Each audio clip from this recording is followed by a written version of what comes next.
बिस्मिल्लाहिर्रहमानिर्रहीम। अस्सलाम वालेकुम दोस्तों, कैसे हैं आप सब लोग। उम्मीद है खैरियत से होंगे। जी दोस्तों, आप लोग देख रहे हैं मेरे यूट्यूब चैनल जवाब दो विद नईम अहमद। दोस्तों, बानी एमकेएम जनाब अल्ताफ हुसैन साहब ने एक अहम बयान दिया है और जो हमारे निगरां वजीर आजम है अनवारुल हक काकड़ साहब, उनके ऊपर, उनके बयान के ऊपर कुछ तनकीद की है। इसके अलावा पीपल्स पार्टी का जो अस्करी विंग है उसके खिलाफ ऑपरेशन शुरू करने का ऐलान कर दिया गया है। अब पीपल्स पार्टी का अस्करी विंग कौन सा है उस पर बात करेंगे, और जो हालात हैं अंदरून सिंध में, ख़ास तौर पे कश्मीर में जो हालात है, कश्मीर में जो अभी एक 3 से 4 दिन हो गए एक धरना चल रहा है हिंदू बरादरी की तरफ से। अब उस धरने के अंदर तमाम लोग शामिल हो गए, जिसमें हिंदू, मुस्लिम, ईसाई तमाम लोग जो है वहाँ के रहायशी अंदरून सिंध के जो सिंधी भाई हैं वो तमाम लोग जो है अब इस धरने में शामिल हो गए। इस धरने के हवाले से भी बात करेंगे।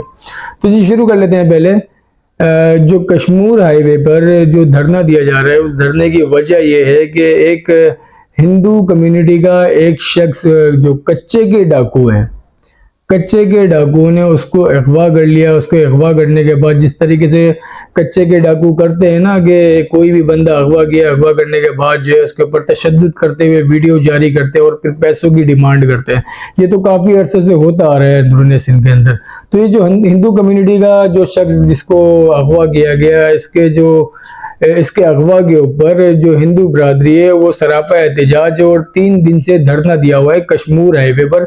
अब कश्मीर हाईवे पे धरना देने के बाद 3 दिन हो गए। 3 दिन से वहां पे किसी भी इदारे के शख्स ने कोई भी राब्ता नहीं किया। उसके अलावा जो हमारा मीडिया है, मीडिया के ऊपर भी कोई भी इस तरह की कोई खबर नहीं चलाई जा रही, जबकि जो धरना दिया जा रहा है ये बहुत बड़ा और बहुत तवील धरना है।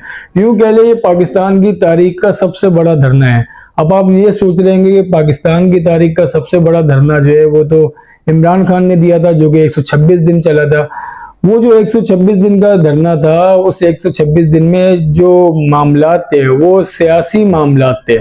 ये जो मामलात हैं ये सियासी मामलात नहीं है, ये एक आम से लोगों का धरना है, जिनकी सिर्फ डिमांड ये है कि उनका वो चाहते ही है कि जो कच्चे के डाकुओं ने वहां पे अंधी मचाई हुई है अंदरून सिंध में, जिसको चाहते हैं अगवा करके ले जाते हैं और करोड़ों रुपए की डिमांड करते हैं। करोड़ों रुपए लेने के बाद जो है वो फिर मगवियों को छोड़ देते हैं या मार के भी फेंक देते हैं। अब ये लोग जो है कच्चे के डाकू छोटे छोटे बच्चों को भी अगवा करके ले जा रहे हैं।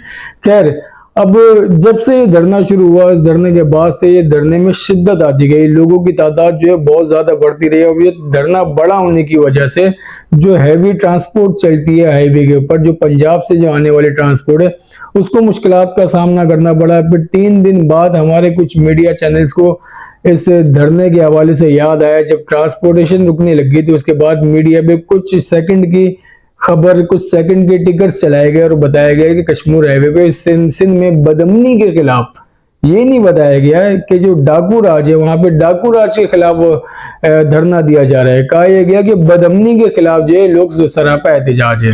तो ये हाल है हमारे मीडिया का।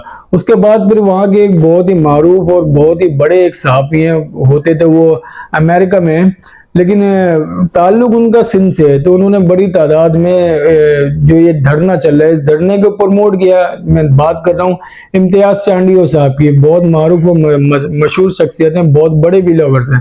तो इन्होंने इस धरने को बहुत ज्यादा प्रमोट किया, ट्विटर के ऊपर इसको ट्रेंडिंग में लेकर आया। इसके अलावा जो इम्तियाज चांडियो साहब हैं वो काफी टाइम से जो कच्चे के डाकू हैं इनके खिलाफ आवाज उठाते आ रहे हैं। और इम्तियाज चांडियो के बारे में मैं पहले भी आप लोगों को बता चुका हूं अपने एक ब्लॉग में कि इम्तियाज चांडियो को कच्चे के डाकुओं ने बिल्कुल वाज़े धमकियां दी हैं, वीडियो बना के बिल्कुल वाज़े धमकियां दी है। तो ये जो कच्चे के डाकू हैं अब इनको एक टाइम दिया जा रहा है। ये जो 3 दिन से धरना चल रहा है और धरना देने वाले जो लोग हैं उनकी डिमांड सिर्फ ये है कि कच्चे के डाकुओं के खिलाफ फौजी ऑपरेशन कराया जाए और कच्चे के डाकू ने जो उनके लोगों को मगवी बनाया हुआ है उनको बाजियाब कराया जाए। इतनी सी एक उनकी गुजारिश है, उसके अलावा वो कुछ नहीं चाहते जो वहां पे धरना देके बैठे हैं। इसके अलावा उनका और कोई दूसरा कोई सियासी मकसद कुछ भी नहीं है। उनका कहना सिर्फ ये है कि हमारे प्यारों को बाजियाब कराया जाए, इससे ज्यादा वो कुछ नहीं चाहते। अब जी इम्तियाज चांडियो ने बहुत से लोगों से अपील की पीटीआई के लोगों से अपील की, एमकेएम पाकिस्तान के लोगों से इम्तियाज चांडियो साहब ने अपील की कि जी वो आवाज उठाएं मगवियों को बाजियाब कराने के लिए और कच्चे के इलाके में फौजी ऑपरेशन के लिए अपनी आवाज उठाएं। मीडिया को उन्होंने झिझोड़ा कि मीडिया जो है आवाज उठाए, लेकिन मुकम्मल खामोशी है। ना पीटीआई की तरफ से कुछ बयान आया, ना एमकेएम पाकिस्तान की तरफ से बयान आया। अब जब ये मामला बढ़ने लगा तो मामला बढ़ने के बाद जो हमारे वफाकी वजीर दाखिला हैं हारिस नवाज साहब, वो उन्होंने मीडिया टॉक की और उन्होंने ऐलान किया कराची और अंदरून सिंध में 24 घंटे में ऑपरेशन शुरू किया जाएगा, जल्द अमन होगा। सूबाई वजीर दाखिला हारिस नवाज हारिस नवाज साहब कहते हैं कि कराची और अंदरून सिंध में 24 घंटे में ऑपरेशन करके अमन बहाल किया जाएगा। ऑपरेशन की तैयारी मुकम्मल है, आज या कल में नए अफसरान आ जाएंगे, जिसके बाद कच्चे और पक्के में सब जगह ऑपरेशन होगा। सिंध में बाकिरदार और पेशा वाराना अफसरान तैनात कर रहे हैं, जिसके बाद सूबे में जल्द अमन कायम हो जाएगा। अब जो बदअमनी है वो बदअमनी और जो धरना चल रहा है कच्चे के डाकुओं के खिलाफ फौजी ऑपरेशन करने के लिए। अब ये कराची में ऑपरेशन किया जाएगा, कच्चे और पक्के में ऑपरेशन किया जाएगा। तो कराची में और कच्चे में और पक्के में कहीं ये वही ऑपरेशन तो नहीं है जो 92 में 72 मछलियों के खिलाफ करना था, फिर वो 92 में क्या हुआ। अगर इसी तरह का ऑपरेशन है तो भाई नहीं करना, आपकी बड़ी मेहरबानी होगी। अगर आप वाकई चाहते हो, अगर आप वाकई अपने ओहदे से बहुत ज्यादा अगर आप वफादार हो, तो आप जो कच्चे के डाकू है ना, आप उनके खिलाफ कार्रवाई करके दिखाएं, उनको पकड़ के दिखाएं, उनको मार के दिखाएं। आपने तो उल्टा उनको इतना टाइम दे दिया। ये धरना जो हुआ इसके बाद आपको चाहिए था कि आपने फौरन कार्रवाई करनी चाहिए थी। इसने आप लोगों ने और कच्चे के डाकुओं को तैयारी करने का मौका दिया। कुछ तो कच्चे के डाकू हो सकता है कि वो वहां से निकल गए हों, और जो हो वहां पर अगर वो लोग वहां से नहीं निकले होंगे तो उन्होंने अपने आप को अब तक जो है बहुत ज्यादा मजबूत कर लिया होगा। मजबूत तो वो बहुत ज्यादा पहले ही है। उनके पास बख्तरबंद गाड़ियां हैं, उनके पास टैंकर्स हैं, उनके पास रॉकेट लॉन्चर है, जदीद असला उनके पास है, बड़ी फोर्स उनके पास है, गाड़ियां बड़ी तादाद में उनके पास है। तो वो तो मजबूत तो वो पहले ही है, लेकिन आपने जो इतना टाइम उनको दिया था वो और ज्यादा मजबूत हो गए। और आप जो ऑपरेशन कर रहे हैं, मामला बिगड़े हुए कच्चे में अंदरून सिंध में, आप जो है पक्के में कराची में ऑपरेशन करने की बातें कर रहे हैं। तो कराची में किस तरह का ऑपरेशन होगा आपका, किन लोगों के खिलाफ ऑपरेशन होगा, तो वो ऑपरेशन जरूर बताइएगा। आवाम के अंदर एक बेचैनी से आ गई है क्योंकि आपने कराची में ऑपरेशन का नाम लिया। कराची में तो ऑपरेशन होते ही रहते हैं, कराची तो पहले ही ऑपरेशन में हुआ है यूं समझ लें। तो खैर, अब मैंने जो आपको शुरू में कहा ना कि पीपल्स पार्टी का जो अस्करी विंग है उसके खिलाफ ऑपरेशन, यही पीपल्स पार्टी का अस्करी विंग है जो कच्चे के डाकू हैं, इन्हीं को पीपल्स पार्टी पालती है।